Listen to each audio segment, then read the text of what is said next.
There is something that happens in almost every single divorced household. And most parents don't even realize they're doing it. The way you talk about your ex in front of your kids is affecting them more deeply than you know. And it's affecting your new marriage too. Hey guys, we're Chris and Casey from Our Family Rescue. We have real conversations about blended family life.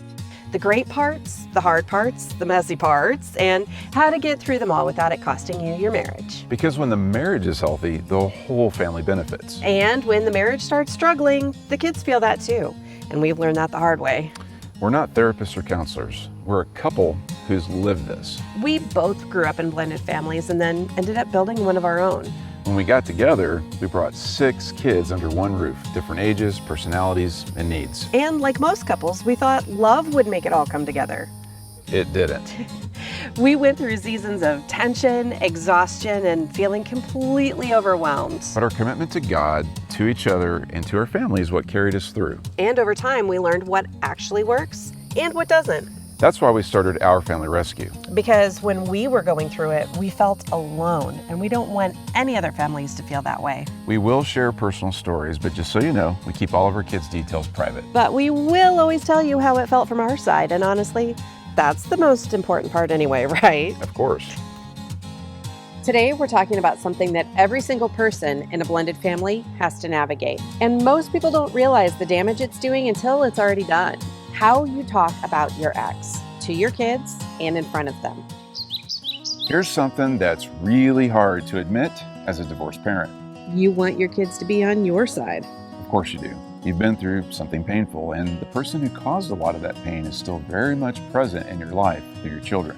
So it's incredibly tempting to want your kids to see your perspective, to understand what really happened, to validate what you went through. And it feels justified because in your mind, you're just telling the truth. But here's what you need to understand. Your kids are not equipped to carry your truth. They're children.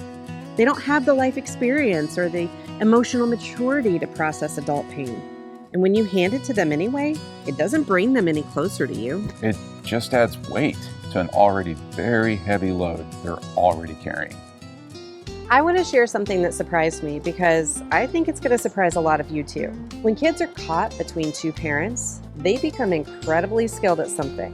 They learn to say exactly what they think you need to hear. And I mean exactly.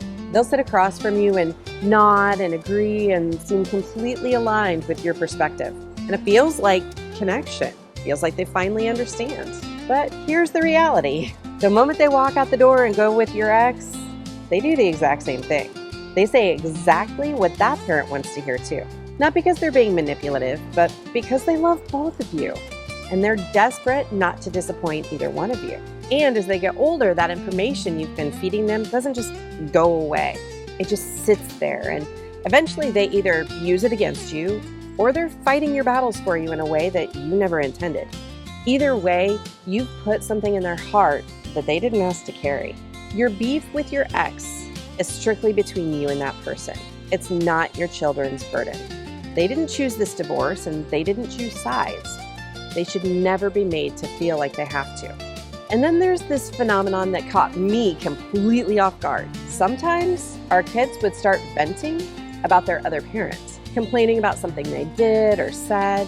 And our first instinct every single time was to jump in, to agree, to finally have this moment of validation with our children. But something strange happened when we did that.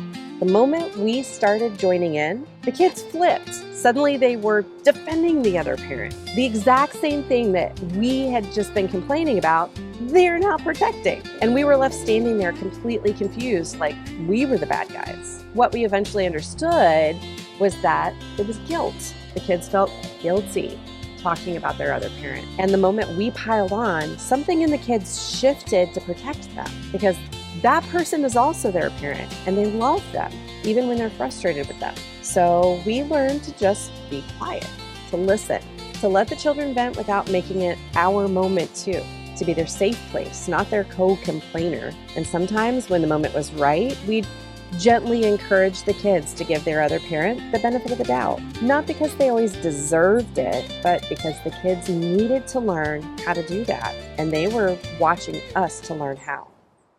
I want to talk about the side of this that doesn't get discussed enough, and that's the role forgiveness place in all of it. Because here's the truth. You got divorced for a reason. Maybe several reasons. It's very easy and very human to put that blame on your ex, to build a narrative where they are the villain and you are the one who did everything right. But if you're really honest with yourself, you both had a part in it. Both of you. And owning that, truly owning that, is one of the most important things you can do. Not just for your own healing, but for your kids. Because when you hold on to bitterness and unforgiveness, you think it's protecting you. You think it's justified. But what it actually does is keep you in a constant state of tension that your kids absorb every single day. They feel it in how you talk. They feel it in how you react when your ex's name comes up. They feel it in the subtle comments you think are going over their heads, but aren't. Kids are smart. They see everything, and they will draw their own conclusions in time, with or without your help. So here's what I want every parent watching this to sit with. Being pleasant and amicable with your ex in front of your kids is not weakness. It is not letting them off the hook. It is one of the most powerful acts of love you can offer your children. Because what you're really saying to them is your other parent matters. Your relationship with them matters. And I respect that enough to make it easier for you, not harder. That doesn't mean you have to be best friends with your ex. Doesn't mean you agree with their choices or their parenting. It means you take the high road consistently, even when it's hard, especially when it's hard. And when the kids come home with a version of events that isn't quite accurate, something your ex told them or a story they've constructed in their own childlike understanding of what happened, you don't have to stay silent, but correct it gently, age appropriately, without anger, without painting anyone as the villain. A simple, "That's not how I remember it, and maybe when you're older we could talk more about it," is enough. You don't owe your children every detail of what broke your marriage. They can't handle it. And honestly, it's not theirs to carry. What they do need is to see you handle it with grace, because that, more than anything you could ever say, is what will stay with them. We also want to say this clearly. If your ex is abusive, neglectful, or putting your children in actual danger, everything we just said changes. You protect your kids. Full stop. That is always the right call. But for most of us, it's not that. It's just the usual frustrations of co-parenting with someone you no longer agree with. Someone who does things differently than you. Someone who still triggers you in ways you wish they didn't. And in those everyday moments, the high road is always the right road. We also want to give a strong recommendation here. If your kids are struggling to process losing their past life and everything that came with it, please consider getting them into some therapy. Not because something is wrong with them, but because they deserve a safe, neutral space to work through feelings that are genuinely too big for them to carry alone. That was one of the most loving things that we could do for our kids. And we'd encourage any family in this season to seriously consider it. So, what does this actually look like in practice? Well, first, before and after your kids spend time with your ex, be intentional about your attitude. Encourage that relationship and keep your tone positive. What you say in those moments sets the emotional temperature for your child before they even walk out the door. And what you don't say matters just as much. Don't use your kids as messengers. Don't send them back with loaded comments or subtle digs. Don't put them in the middle of adult disagreements. They are not pawns. They are not negotiating tools. They are children who deserve to move between their two homes without feeling like they've crossed a battlefield. Secondly, when your kids vent about your ex, resist the urge to pile on. Be their safe place. Let them talk. Let them feel heard. And then when the moment's right, gently encourage them to extend grace. Not because your ex always deserves it, but because your child needs to learn how to do that, and they're learning it from you. And if you need to correct the record about something they've been told, do it. But do it calmly, without anger, without detail they're not ready for. A simple, "That's not how I remember it," is enough for now. They will understand more when they get older, and honestly, they'll respect you more for not tearing the other parent apart in the meantime. And third, do the hard internal work of forgiveness for the sake of your new family. Bitterness has a way of leaking in no matter how hard you try to contain it. Your kids feel it, and that puts a weight on them they should never have to carry. You don't have to be your ex's biggest fan, but you do need to treat your ex with respect consistently, because your kids are watching And what they see you do is what they'll believe is possible for themselves someday. Here's where this connects back to your marriage, because it absolutely does. How you handle your ex affects your household. It affects the emotional climate your spouse comes home to every day. It affects the tension level in your marriage. And it affects whether your blended family feels like a safe, stable place or a place that's constantly bracing for the next conflict. When you take the high road with your ex, you're not just doing something good for your kids, you're protecting the peace in your home. And that peace is something your spouse desperately needs too. And here's something worth talking about with your spouse. Make sure you're processing your co-parenting frustrations with each other and not with your kids. Your spouse is your sounding board, your partner, the person you're supposed to be doing this with. Bring it to them, talk it through, let them help you navigate it. That's what teammates do. And when it gets really hard, and it will, remember why you're taking the high road. Not because it feels good, not because your ex deserves it, but because your kids deserve parents who love them enough to put their well-being above their own need to be right.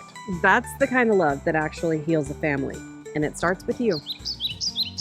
If any of this resonated with you today, if you've been in that tension of co-parenting and not always knowing how to handle it, you're not alone. This comes up in almost every blended family, and most couples are navigating it without any real guidance on how to do it well. That's exactly why we created Blended Family Survival Training. It walks couples through the most common challenges blended families face, step by step, with real tools you can actually use right where you are. The training teaches couples how to communicate and work through these situations together. And if you want to see whether it's the right fit for your family, we put together a free starter kit. No pressure, no commitment, just a starting point. When you grab the free starter kit, you'll also get access to a video walkthrough of the full course so you can see exactly what's inside before you decide anything. Just go to OurFamilyRescue.com. The link is right here in the description. And if this video resonated with you, please hit like, subscribe, and turn on notifications, because our next video is one you're really going to want to see. Next time, we're going to be talking about something that every single person brings into a new relationship, whether they realize it or not: the baggage from your last marriage, where it comes from, how it shows up, and what it quietly does to your relationship if you don't deal with it. We have so much to say about the subject, we made a 2-part series. We post regularly, and every single video is a real, honest conversation about what it actually takes to build a strong, healthy marriage within your blended family. We're not pretending we have it all figured out, but we've been through it, and we're here to walk through it with you. Thanks for tuning in. We're really glad you're here.